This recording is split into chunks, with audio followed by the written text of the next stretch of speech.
Assalamualaikum warahmatullahi wabarakatuh. Alhamdulillahi rabbil alamin. Wa bihi nasta'inu ala umurid dunya waddin. Allahumma salli wa sallim ala habibina wa syafi'ina wa sayyidina Muhammadin wa ala alihi wa ashabihi wa man tabi'a hudahu bi ihsanin ila yaumiddin. Amma ba'du. Qala Allah ta'ala fi kitabil karim wa huwa asdaqul qailin. A'udzu billahi minasy syaithanir rajim. Wa ammas sa'ila fala tanhar wa amma bi ni'mati rabbika fahaddits. Shadaqallahul azim wa balagha rasuluhul karim wa nahnu ala dzalika minasy syahidin walhamdulillahi rabbil alamin. Bapak Ibu hadirin wal hadirat kajian Ahad subuh yang dirahmati Allah Subhanahu wa taala. Alhamdulillah kita semuanya sehat walafiat. Alhamdulillah kita melaksanakan puasa Ramadan dengan berbagai macam keutamaannya bisa kita lakukan sebanyak mungkin. Nah, untuk ini saya halal bihalal dulu gitu nggih. Saya mohon maaf kalau sekiranya saya bergaul dengan panjenengan itu ada kesalahan-kesalahan yang pasti kelihatannya tidak pernah saya sengaja. Tapi yang namanya manusia itu ya bisa saja berbuat salah, yang berbuat itu tidak menyadari. Tapi sebaliknya dengan penuh keikhlasan, dengan terbuka, barangkali ada kesalahan panjenengan kepada saya sekecil apapun itu saya halalkan, saya maafkan supaya gitu. Di antara kita itu hubungannya adalah hubungan yang orang-orang yang bersih semua. Jadi yang bersih itu bercampur dengan yang bersih tidak bisa bercampur dengan yang kotor. Nah, gitu nggih. Bapak Ibu hadirin wal hadirat, ya tadi itu masih agak bingung ya menyampaikan apa ya. Meskipun materi itu banyak, tapi lalu terbesit soal kebohongan saja. Jadi intinya itu soal kebohongan, ide yang muncul setelah itu lalu ada kelengkapan, lalu menjadi kejujuran, kebohongan, dan kebohongan yang diperbolehkan karena bermanfaat. Ya. Bertolak dari hadis yang An Abdillah bin Mas'udin, hadis riwayat dari Abdullah bin Mas'ud radhiyallahu anhu, semoga Allah ridho kepadanya. Qala ia berkata, Qala Rasulullah sallallahu alaihi wasallam, Rasulullah sallallahu alaihi wasallam bersabda, alaikum bisidqi, wajib bagi kamu itu jujur.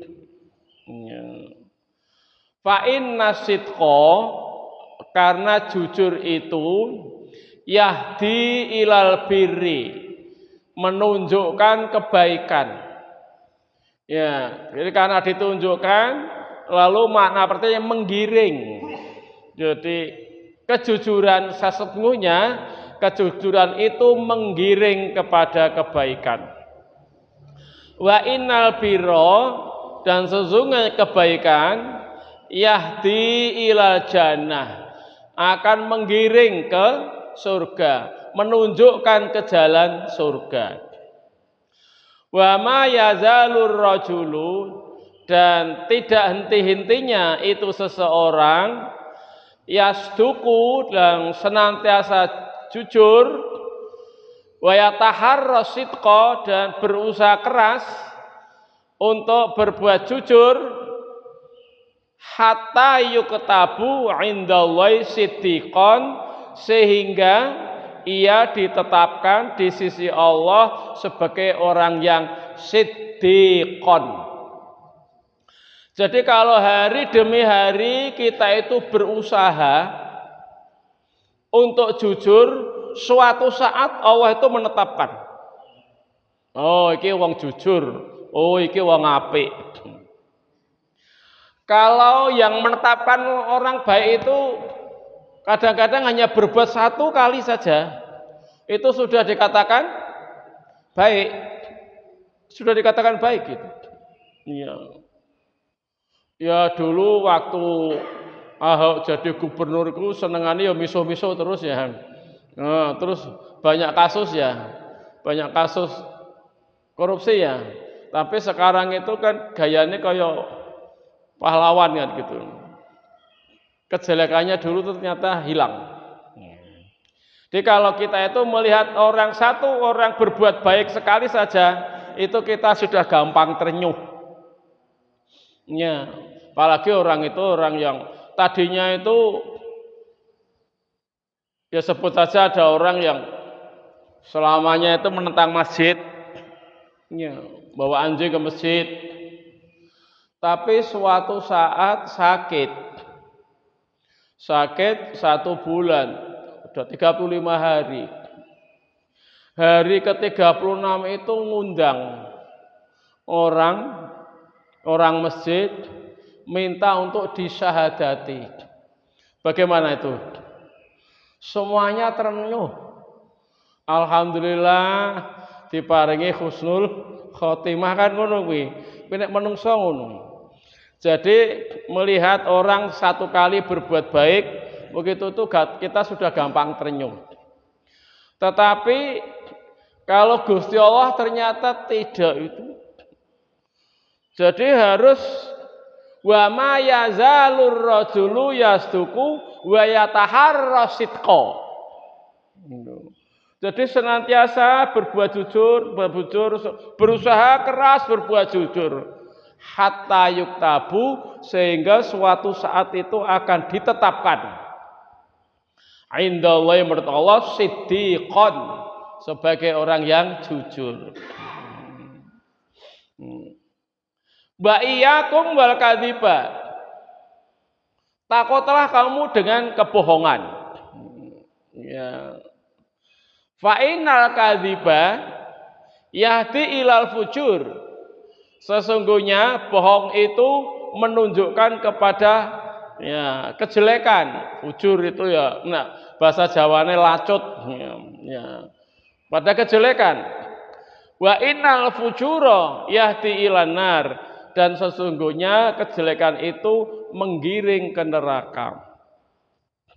Wa ma yazalur rajulu, dan tidak henti-hentinya seseorang itu yakdzibu, bohong, wa yataharral kadziba, dan berusaha keras ya, atau yang hari-harinya itu adalah bohong, hatta yuktaba indallahi kadzaban, sehingga suatu saat Allah itu menetapkan dia sebagai pembohong. Ya. Jadi orang kalau sudah katakan pembohong itu memang hari-harinya bohong. Apa saja bohong. Nah, lalu siapa ya pembohong itu? Pembohong itu kalau zaman Nabi itu ya pedagang. Pedagang itu at-tujjaru humul fujar. Pedagang itu pembohong. Padahal pedagang itu sangat bagus kalau tidak bohong. Lah yang namanya dagangan apa saja diiklankan ke TV pasti bohong. Tidak mungkin tidak bohong. Betul nggih? Udahlah, dagangan apa saja itu diiklankan yang TV mesti bohong. Ya contoh obat, wah gemetar panas begitu, langsung minum langsung sembuh kan gitu. Tidak ada setengah menit kan langsung sembuh itu. Padahal ketika kita beli betul, diminum, ya langsung setengah menit sembuh. Ya tidak. Itu yang saya katakan bohong seperti itu. Padahal nek ora bohong ora payu gitu ya. Iya. Tidak diiklankan di TV kurang besarannya. Lalu bagaimana? Ya wis memang bohong kaprah, salah kaprah. Nah, kita sudah tahu memahami iklan yang demikian itu tidak kita pahami minum langsung sembuh, tetapi dengan minum itu dengan izin Allah sembuh kan gitu. Nah, sehingga meskipun formalnya bohong, tetapi esensinya itu tidak bohong. Bukan gitu nggih. Nah, hadis ini itu penulisnya banyak ini ya, jalurnya itu banyak.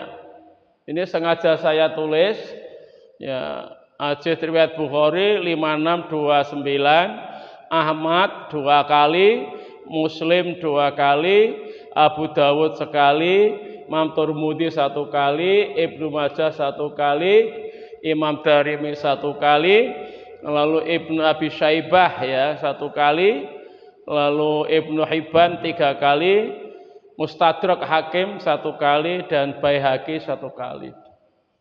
Itu artinya apa? Perhatian sahabat tentang hadis ini, lalu para penulis hadis ini menganggapnya hadis ini sangat serius. Sangat serius. Ya. Sehingga kita itu diwanti-wanti betul, alaikum bisidqi, kamu itu wajib jujur. Iyakum bil kadzibi, kamu itu takutlah dengan kebohongan. Ya. Kalau ini relevansinya, ya saya berulang kali mengatakan dalam banyak forum, mungkin di sini juga pernah, itu bangsa Indonesia itu dikenal sebagai gitu. Apa? Dikenal sebagai Zero Trust Society. Zero Trust Society. Zero itu kosong, zero. Trust itu kepercayaan. Jadi kepercayaannya kosong. Society itu masyarakat. Di masyarakat sing wis ora kena dipercaya meneh. Mungkin gitu.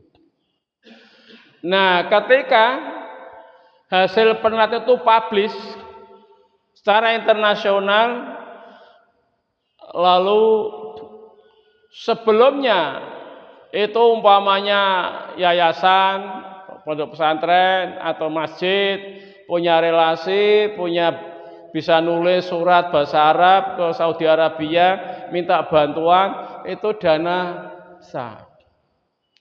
Dana mengalir. Tetapi setelah dikenal sebagai Zero Trust Society itu lalu tidak percaya lagi.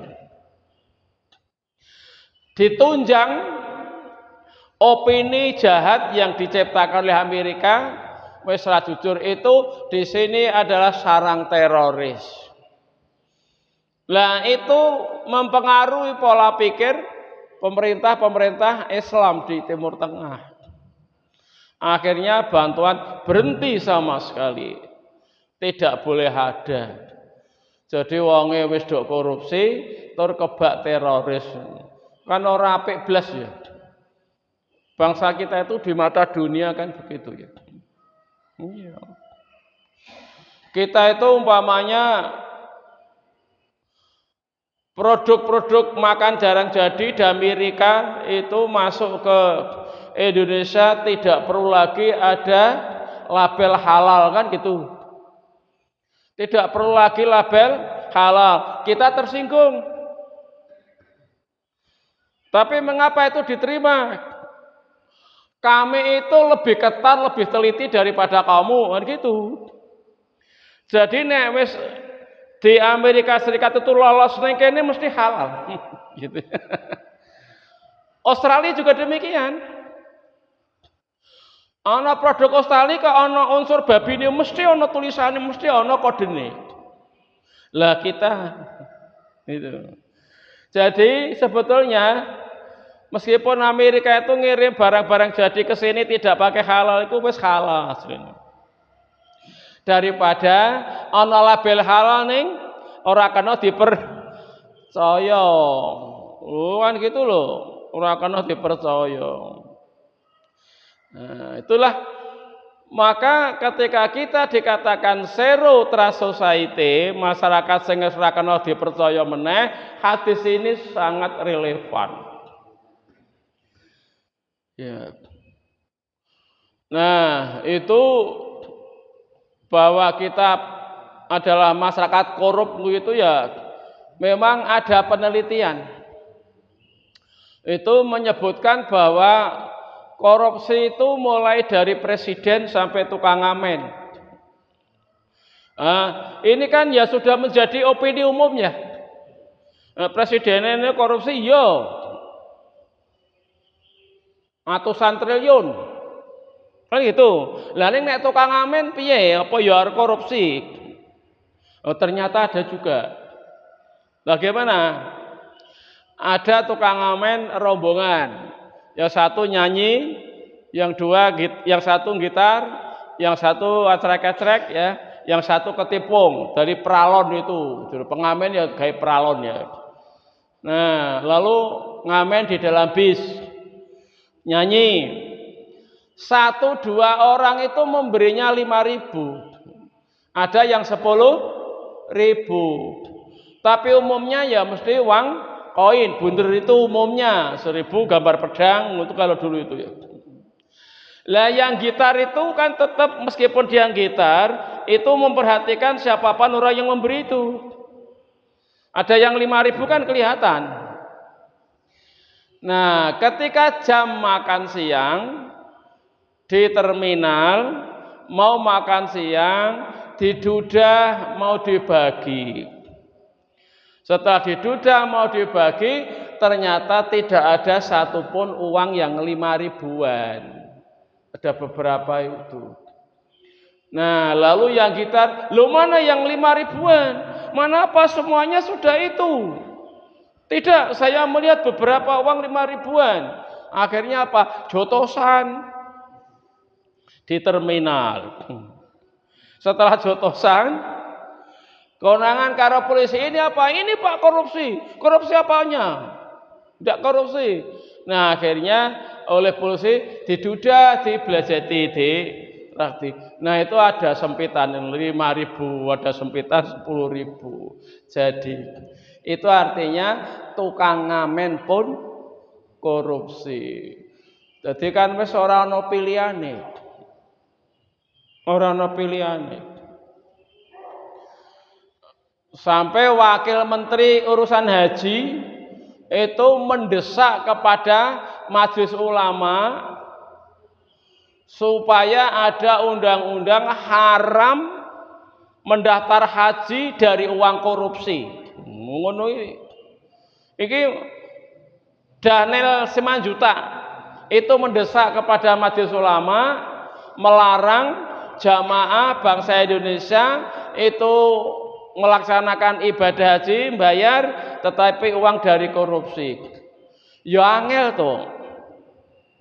Majelis ulama ya angel to, iki wong bayar iki duit korupsi karo orang ngono kan ya angel ya. Kecuali kan gitu. Yang membuktikan itu pengadilan. Iki bar disita lalu ada putusan hakim. Nah, lalu diantara yang disita itu untuk membayar haji baru bisa. Tetapi ya sulit itu ngelarang, hanya semacam supaya ada rasa ketakutan bahwa korupsi itu uang korupsi itu dibuat apa saja tidak bermanfaat bagi dirinya. Ya, uang korupsi itu. Karena setiap tahun 200.000 jamaah haji diangkatkan. 200.000 diangkatkan, 200.000 diangkatkan setiap tahun. Tetapi angka korupsi kok nggak pernah turun, itu. Jadi logikanya logika formal seperti itu. Akhirnya ibadah haji itu juga tidak ada jaminan barkaji ora korupsi. Ya, itu kan logika formal ya bodoh toh ya. Bodon itu. Lah yang korupsi itu kan sing ora kaji. Lah nek wong siji 300 triliun terus piye? Kan gitu ya. Ya, wong siji 300 triliun blas ora kaji padahal kan gitu. Tapi logika formal awam gebyah-uyah itu akhirnya ora ana hubungane peningkatan haji karo pencegahan korupsi, meskipun ora ana sing ora ndonga haji mabrur. Mungkin gitu. Jadi sangat kompleks. Nah, dibalik mbah tenan mbah korupsi mbah ora, halal mbah ora, yang demikian itu Nabi berdiri di tengah-tengah. Iyyakum bisidqi, kamu harus jujur. Oh, ya. Alaikum bisidqi, kamu harus jujur. Wa iyyakum bil kadzibi, kamu harus takut berbuat dosa. Berbuat bohong. Nah, di tengah-tengah itu. Karena keadaan masyarakat itu sangat kompleks. Kemudian dari yang jujur, dari yang jujur itu ya, dari yang jujur itu ada dikaitkan dengan banyak hadis. Innal abrara lafi naim. Sesungguhnya orang-orang yang berbakti benar-benar berada di dalam surga yang penuh kenikmatan. Nah, ini kan sinergi karo hadis itu ya. Wa innal birra yahdi ilal jannah. Nah, kemudian Al-Qur'annya mengatakan jannatun na'im, lafi na'im. Jadi surga itu pasti penuh kenikmatan. Ya, penuhnya itu la itu adalah huruf taukid menguatkan, benar-benar. Fi itu di dalam, jadi benar dalam situasi. Lalu nikmah itu diterjemah menjadi nikmat ketika dibentuk naim, ada yaknya itu menjadi nikmat yang benar-benar dan tahan lama. Nah, jadi orang di surga itu akan senantiasa nikmat terus. Nah, gitu ya. Di dalam surat Al-Infitor. Nah, karena balasannya orang jujur itu adalah lafi naim, maka Allah menyeru kepada kita semua, ya ayyuhalladzina amanu, hai orang-orang yang beriman, ittaqullaha, takutlah kamu kepada Allah, wa kunu ma'as-shadiqin, dan kamu jadilah rumpunan orang yang jujur. Ya, orang yang jujur bersama-sama begitu. Nah, wa kunu ma'as-shadiqin, kamu adalah awor itu bersama-sama ya, bersama-sama dengan orang-orang yang jujur. Ya. Jadi perintahnya kita itu supaya jujur. Lalu perintah lagi was-shadiqina was-shadiqat. Laki-laki maupun perempuan, kamu hendaklah jujur. Ya. Falau sadaqallahu lakana khairal lahum. Jika mereka itu benar-benar imannya jujur terhadap Allah, pasti hal itu akan lebih bagus bagi mereka. Jadi berulang kali dan ayat-ayat yang senafas yang demikian itu, jujur itu supaya dilakukan di dalam semua situasi, semua keadaan, kecuali nanti kecualinya nanti.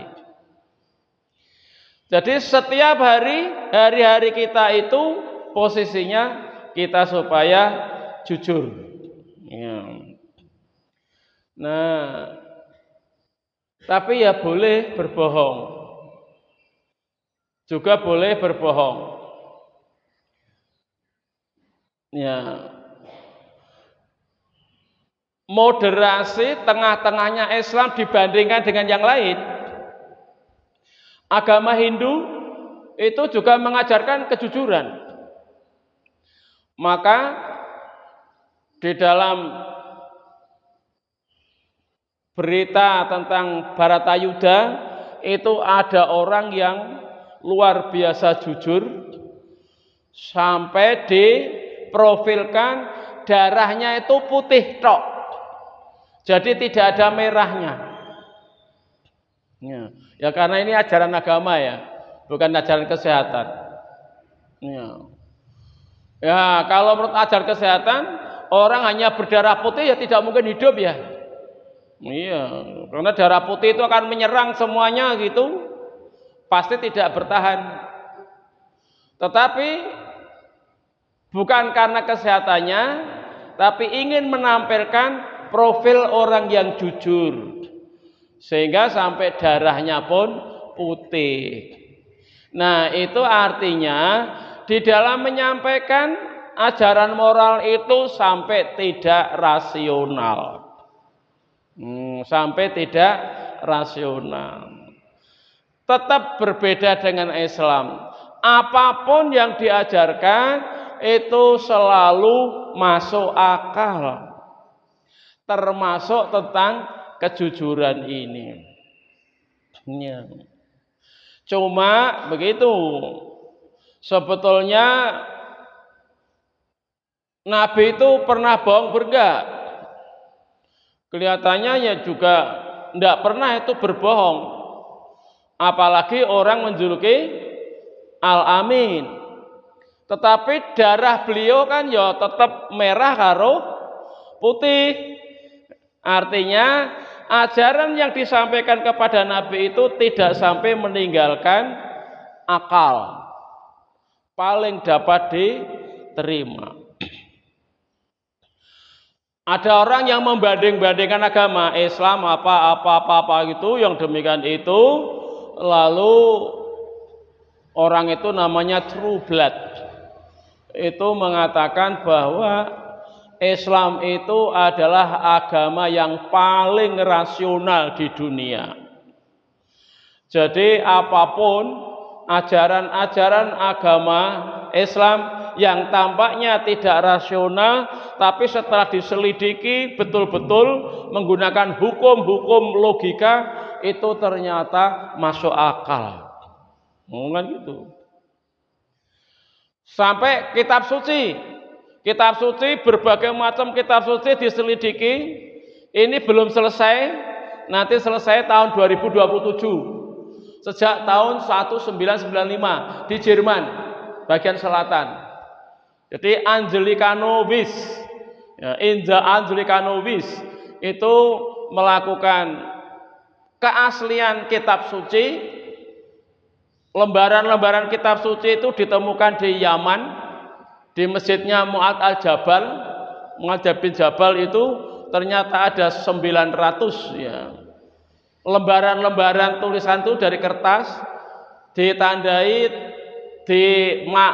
dipendem di dalam almari besi itu 20 tahun sesudah Utsman wafat. Nah, ditelisiki sampai sekarang belum selesai. Nanti tahun 27 itu membuktikan bahwa kitab suci dalam Islam itu adalah kitab suci yang paling rasional, yang paling orisinal. Jadi paling asli, jaraknya dekat, dianalisa pakai filologi, dianalisa pakai ilmu apa saja, itu menunjukkan keaslian.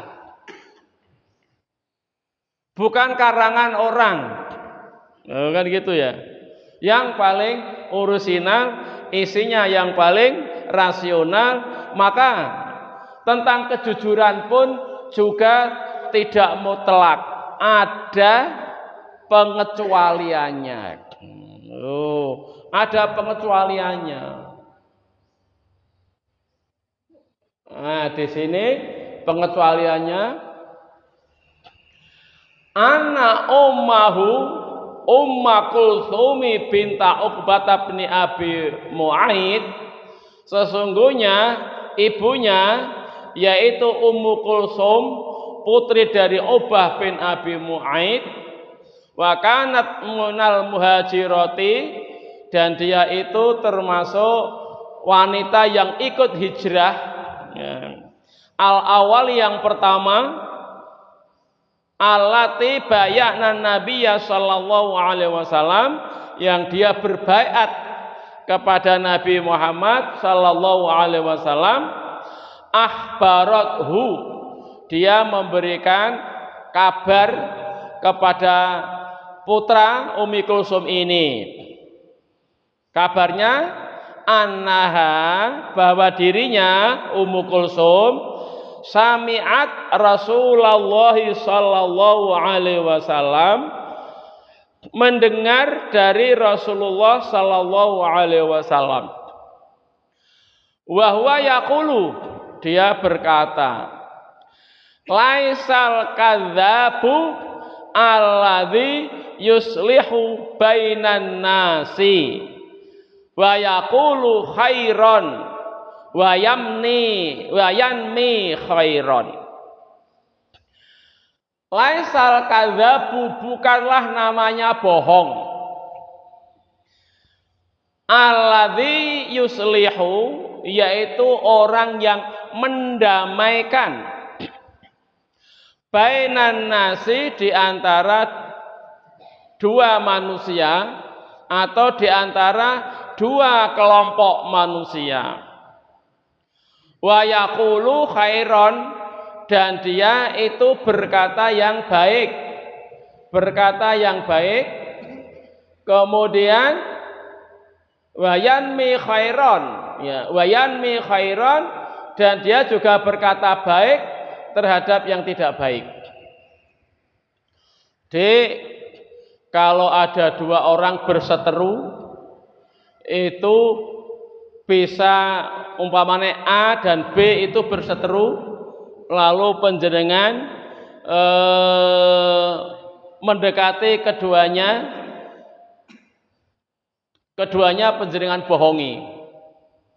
Jadi A itu berseteru kepada B, lalu panjenengan mendekat kepada A, ya, dengan cara yang santai, lalu ngomong ngalor ngidul sampai kepada B. Nah, setelah sampai kepada B, lalu panjenengan masuk. Oh iya ya, kasihan banget toh itu B itu. Lah ngopo? Ngono wis emosi. Saya itu pernah melihat subuh di musola, lampunya dimatikan. Saya mendengar menangis sesenggukan. Nah, lalu saya tertarik, saya diam-diam berada di belakangnya. Di dalam menangis itu ternyata dia berdoa dan menyesal. Berdoanya dia mengatakan bahwa punya musuh satu itu sudah terlalu banyak, tapi punya kawan 1000 itu kurang. Ketoke salah-salah dengar itu, dia memberikan secara contoh nyebut bahwa dia itu bermusuhan dengan kamu. Sebetulnya dia itu sampai menangis. Padahal ora krungu nek B kuwi nangis, B kuwi berdoa, B anu itu padahal tidak. Kita ngapusi itu ya. Nah, ngapusi itu. Tapi isinya apusan itu kan kalimat-kalimat baik. Nah, yo apike anu to Mas. Ngalah cetha kan gitu kan. Sing apik kan sapa sing ngejak salaman sih, sing ngucapke salam dulu. Alah sudahlah, yuk kita lanjutkan kopinya, lanjutkan kopinya. Nah, setelah itu pulang, itu akhirnya apa? Mikir.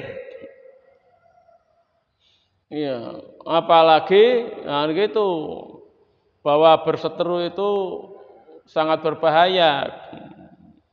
Suatu saat ketemu B, lalu juga nggawe kebohongan.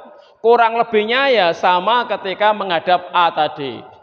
Nah, itu namanya berkata yang baik-baik meskipun isinya bohong, tetapi tujuannya mendamaikan orang yang berseteru. Nah, itu ternyata baik. Ya itu ya. Kemudian qala Ibnu Syihab walan asma yurakhasu fi syai'in mimma yaqulun nasu kadibun ila fi salasin. Lalu Ibnu Syihab Az-Zuhri itu peletak dasar hadis dan ilmu hadis. Aku tidak mendengar keringanan sama sekali mengenai kebohongan manusia itu kecuali di dalam 3 perkara.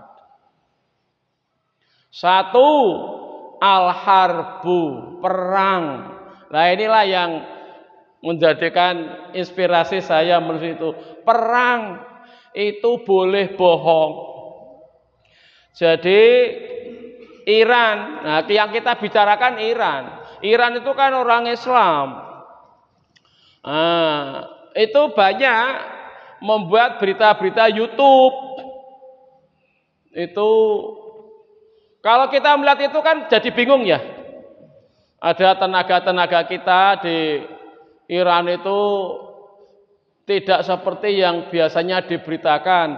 Sebetulnya Iran itu sangat mencekam kan ngono.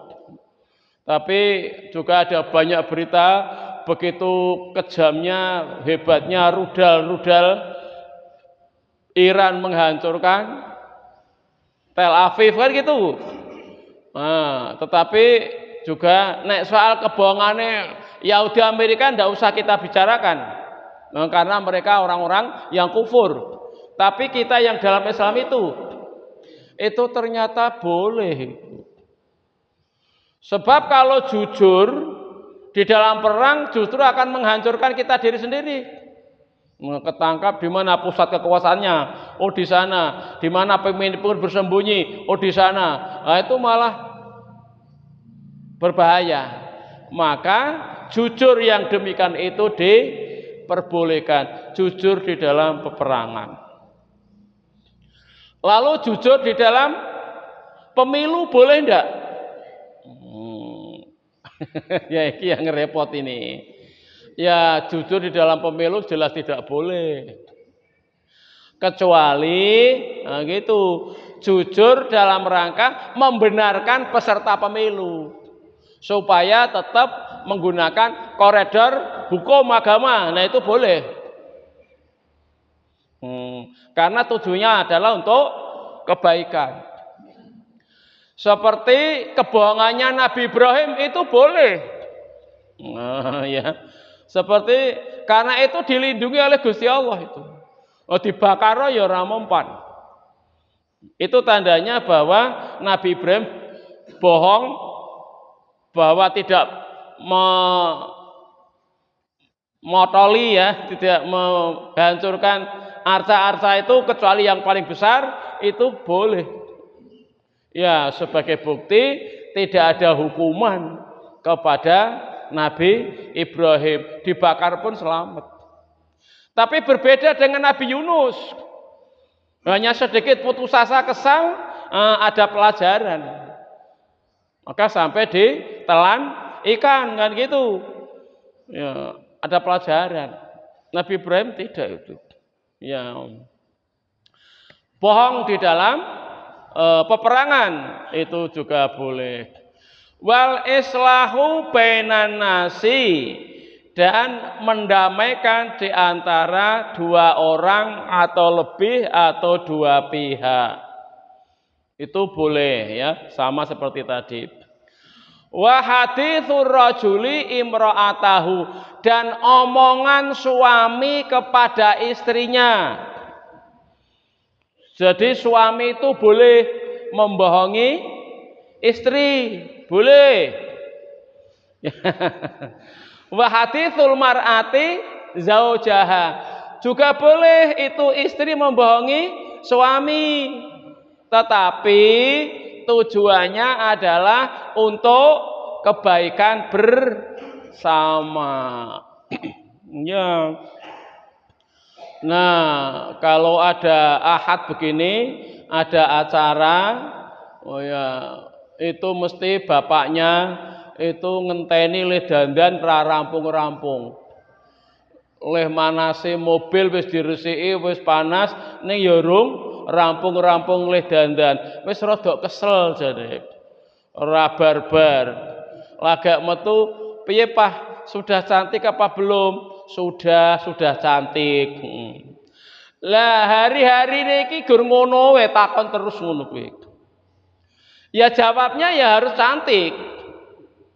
Tidak boleh tidak cantik.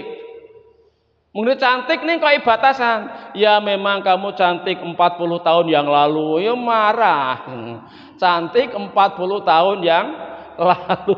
Ya harus cantik ngono wis berhenti. Nah, seperti itu. Oh, padahal yo wajane wis ana sing potol.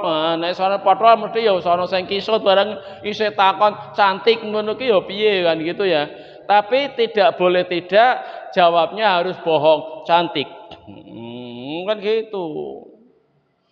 Iya. Suami habis makan lali ora ditutup padahal lawe ana gereh. Kan gitu. Nah, setelah itu terburu-buru ditutup.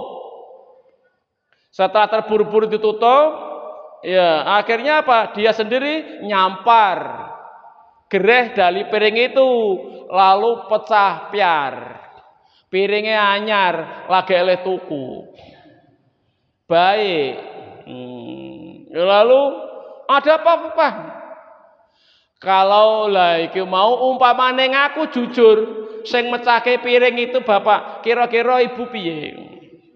Marah. Akhirnya apa? Cari kambing hitam. Nah, iki mau pitike dok pelayon, lah akhirnya karo kucing, lah mantu nyampar kuwi kan gitu. Akhirnya tidak jadi marah. Marah kucing, marah gimana kan gitu ya. Nah, jadi boleh suami membohongi istri, istri membohongi suami, namanya tauriah. Cuma tauriah itu jangan terlalu banyak jenisnya. Membohongi istri terlalu banyak jenisnya, suatu saat konangan itu pasti tersinggung. Ya. Kalau di dalam kitab klasik ini ya dicontohkan, kamu adalah wanita yang paling aku cintai. Nah, gitu. Yang paling aku cintai itu pasti ada cinta lain. Kamu adalah wanita yang paling aku cintai. Itu mengandung pengertian ada cinta lain kepada wanita. Delalah konangan. Neng kono ono, neng kono ono. Berarti wanita pasti mengatakan, oh ternyata tidak cinta, cintanya dibagi-bagi, aku hanya seberapa saja. Itu karena terlalu sering berbohong untuk kebaikan istri, terlalu sering berbohong kebaikan untuk suami. Jadi jangan terlalu banyak jenisnya kebohongan. Nah, kalau seringnya boleh, tapi jangan terlalu banyak jenis kebohongan suami terhadap istri atau sebaliknya. Nah, kan gitu nggih. Itu tauriah. Nah, kebolehan bohong tadi itu disebutkan anan nabiyya sallallahu alaihi wasallam iyyakum wasu'adzatil bain fa innaha al haliqah. Jauhilah kalian interaksi sosial yang buruk karena bisa menjadi penghancur. Nah, berinteraksi itu menjadi buruk karena dibohongi. Karena dibohongi. Karena itu ya sebaik mungkin kalau tidak terpaksa, tidak dalam 3 hal ini ya tidak perlu berbohong. Tetapi kalau berbohong dalam rangka kan gitu. Dik ala ukhbirukum bi afdhali min darajatis siyami. Maukah kamu aku beri sesuatu yang lebih bagus daripada derajat puasa, sholat, sedekah sekalipun. Jadi ada satu perbuatan yang kebaikannya itu digabung, sholat, poso, sedekah. Qalu serentak dia menjawab, bala ya wahai Rasulullah. Qala silahu dzatil bain, yaitu mendamaikan 2 orang yang bermusuhan. Fa inna fasada dzatil baini, sesungguhnya kerusakan yang ditimbulkan oleh 2 orang yang berseteru ya al haliqah, yaitu sangat menghancurkan. Hadis ini sahih, riwayat Muslim 2433, Abu Dawud 4273, kemudian Ahmad 2636, Malik 1405 dan sahih hadis ini. Lho nek ngono rasa salat, rasa poso, rasa sedekah ora apa-apa. Yang penting mendamaikan 2 orang yang berseteru. Ya jawabannya bukan begitu. Maka di dalam Islam itu ada yang disebut rukun Islam. Ada yang disebut rukun iman. Jadi Islam itu harus standarnya itu rukun Islam itu. Kemudian di luar rukun itu adalah memupuk.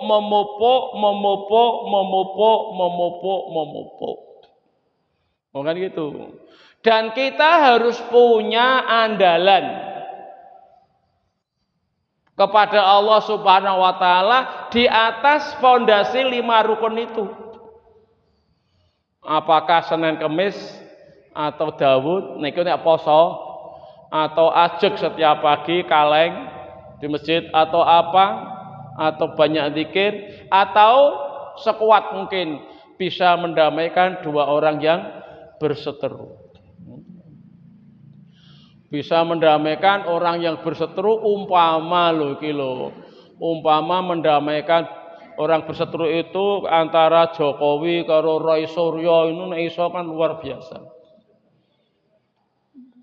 Pengadilannya seprono seprene, padahal wis cetha, nek palsune kan wis cetha ya. Tapi kan ora iso divonis sampai sekarang ini. Lah sekarang ini ahli hukum hanya keras membuktikan kuwi palsu, keras membuktikan kuwi palsu, sing damai ora ono. Lah sing damai itu ditutup. Duit 5 miliar ya ora gelem. Dhewe sumpah kok. Ada orang namanya Gus Nur, kiai dari Madura. Orang umumnya mengatakan kiai palsu, Gus palsu, ning akhlake paling asli, paling bagus kan gitu. Nah, dia itu supaya mengatakan ijazah Jokowi itu asli, dikai duit 5 miliar. Ora gelem. Apa? Dia tidak mau berusaha piye supayane Jokowi karo Roy Suryo itu damai. Kan tidak ada ya. Itu beratnya. Engkau umpamane ana sing mendamaikan, akhirnya benar-benar damai, 2 orang itu pasti bertobat semua. Iya, 2 orang itu pasti bertobat semua. Nah, ketika bertobat semua itu, pasti menuntun masing-masing itu untuk berbuat baik. Disinilah pemahamannya bahwa mendamaikan dua orang berseteru itu bisa lebih bagus dari sholat, puasa, dan sedekah sekaligus. Jadi pemahamannya harus tepat, kalau tidak nanti salah pemahaman. Jadi saya rasa demikian, cukup nggih. Mudah-mudahan ada manfaatnya. Mudah-mudahan kita semuanya jujur. Mudah-mudahan kita menjadi emas di lingkungan lumpur. Nah, gitu ya. Emas itu di lingkungan lumpur tetap emas, tidak pernah luntur. Billahi taufik wal hidayah. Wassalamualaikum warahmatullahi wabarakatuh.